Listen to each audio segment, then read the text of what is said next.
Bonjour à tous, j'espère que vous allez bien. Si je vous retrouve aujourd'hui ici, c'est que vous avez certainement reçu un kit, l'atelier sur le fil pour réaliser un string art.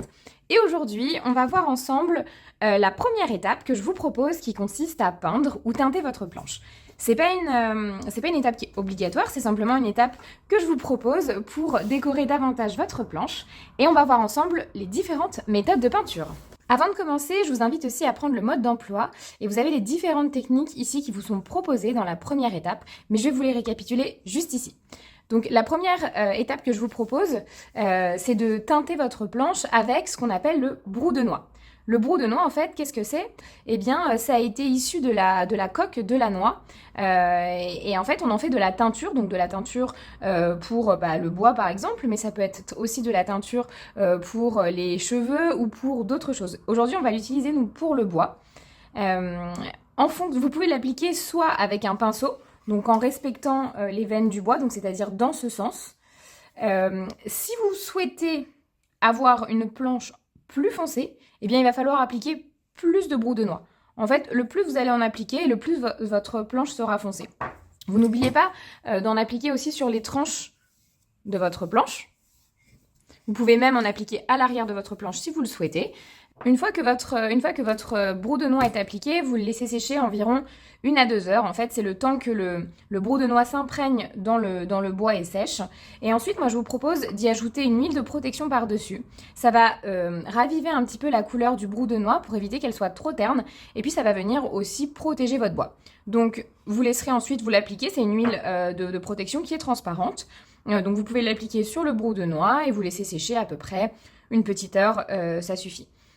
C'est que ce soit le brou de noix ou l'huile de protection, vous pouvez ensuite rincer vos pinceaux à l'eau pour les conserver. Si vous souhaitez conserver votre planche en bois de couleur brute et simplement la protéger, eh bien vous allez y appliquer l'huile de protection qui est contenue dans votre kit. C'est une huile de protection qui est incolore, comme je disais, c'est celle qu'on a appliquée aussi après le brou de noix, donc elle est incolore. Vous avez juste à l'appliquer de la même façon, donc en respectant les veines du bois, donc dans ce sens, car les veines du bois ici sont dans ce sens. Vous n'oubliez pas bien sûr les tranches pour bien protéger l'ensemble de votre planche et vous laissez sécher environ une petite heure. Une petite heure, ça suffit. L'huile de protection est va s'imprégner assez vite dans le bois. Et c'est la même chose que je vous disais précédemment. On peut lavage à l'eau puisque l'huile de protection se rince à l'eau. Donc vous pouvez ensuite rincer vos pinceaux avec de l'eau simplement. Je vous propose une autre façon de décorer votre planche, c'est de la peindre avec de la peinture.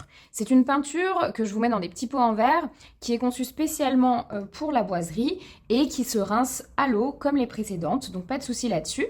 Vous avez juste à l'appliquer sur votre planche, toujours dans le sens des veines du bois, en appliquant de la peinture jusqu'à recouvrir l'intégralité de votre planche ou de façon partielle, on le verra par la suite, sans oublier les tranches, bien sûr, les côtés. Et vous pouvez laisser sécher à peu près 1 à 2 heures en fonction de la quantité de peinture que vous avez mis. Si vous voulez qu'elle soit très couvrante, vous allez pouvoir mettre 1 ou 2 couches. Et si une seule couche vous suffit, vous pouvez l'appliquer qu'une seule fois. La peinture est assez épaisse et couvrante, étant donné que c'est conçu spécialement pour le bois. Vous pouvez également la rincer à l'eau, comme pour les précédentes. Je vous propose une autre façon de peindre votre planche, c'est celle de la peindre partiellement avec de la peinture, comme notamment pour celle des petits vases fleuris. Je vous y ai mis aussi du scotch avec une forme de vague, donc vous pouvez soit déposer votre scotch sur la planche, donc vous avez juste à retirer le scotch comme ça et à le poser ensuite sur la planche, donc pour avoir un effet de vague et pour peindre seulement la partie avec la forme de vague. Et si jamais vous voulez un scotch droit, vous pouvez aussi couper votre scotch donc de façon droite, hop, comme ça. Et ensuite, de la même façon, donc retirer le scotch comme ça. Donc on va se mettre de l'autre côté pour vous montrer. Et pouvoir faire cette démarcation droite. Voilà, donc vous pouvez aussi la faire comme ça. Donc soit de cette façon, soit peindre avec la forme de la vague. Donc avec votre peinture à boiserie, donc c'est toujours le même principe, la peinture se rince à l'eau et vous l'appliquez dans le sens des veines du bois et vous laissez sécher à peu près 1 à 2 heures. Et enfin, la dernière façon que je vous propose pour décorer votre planche, c'est avec de la peinture, toujours, mais de façon plus abstraite, avec des formes plus abstraites. Et c'est notamment pour les modèles de la collection Linéa, où je vous propose à l'arrière de vos modèles de faire des formes un petit peu abstraites de peinture. Et pour ça, je procède en 2 temps.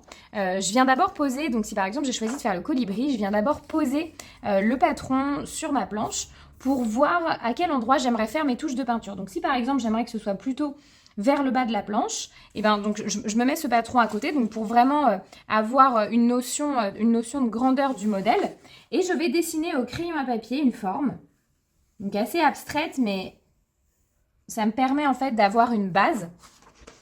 Et ensuite, une fois que j'ai dessiné ma forme, donc je peux en faire même une autre, voilà. Je sais que je vais vouloir venir peindre ces espaces-là. Et ensuite, avec les peintures du coup qui sont contenues dans le kit, j'ai juste à peindre en suivant la forme. Donc ça m'aide à faire des formes un peu plus régulières. On peut très bien ne pas faire les marques au crayon à papier et y aller directement au coup de pinceau. Il y a aucun souci là-dessus. C'est la façon dont vous êtes la plus à l'aise. Et l'idée, donc je vais vous montrer le rendu. L'idée, c'est qu'ensuite, voilà, vous ayez une forme qui soit un peu abstraite. Là, pour le coup, vous pouvez commencer par faire votre démarcation comme ça au pinceau et ensuite vous venez remplir l'intérieur. Donc toujours dans le sens des veines du bois. Vous pouvez, si vous le souhaitez, aller peindre la tranche. C'est pas forcément obligatoire. Sur celle-ci, par exemple, je l'avais pas fait. C'est comme vous voulez pour celle-ci. Vous laissez parler votre imagination, les couleurs qui vous inspirent en fonction des motifs. Eh bien, je vous ai tout dit sur comment faire cette première étape qui est la peinture ou du moins la teinture de votre planche, comment apporter un peu de couleur, que ce soit avec une huile de protection pour simplement venir protéger la planche, de la peinture à boiserie ou simplement du brou de noix qui va venir teinter le bois et laisser apparaître les veines du bois. Donc c'est pour des rendus différents. Je vous retrouve tout de suite pour l'étape 2 qui consiste à planter les clous sur la planche.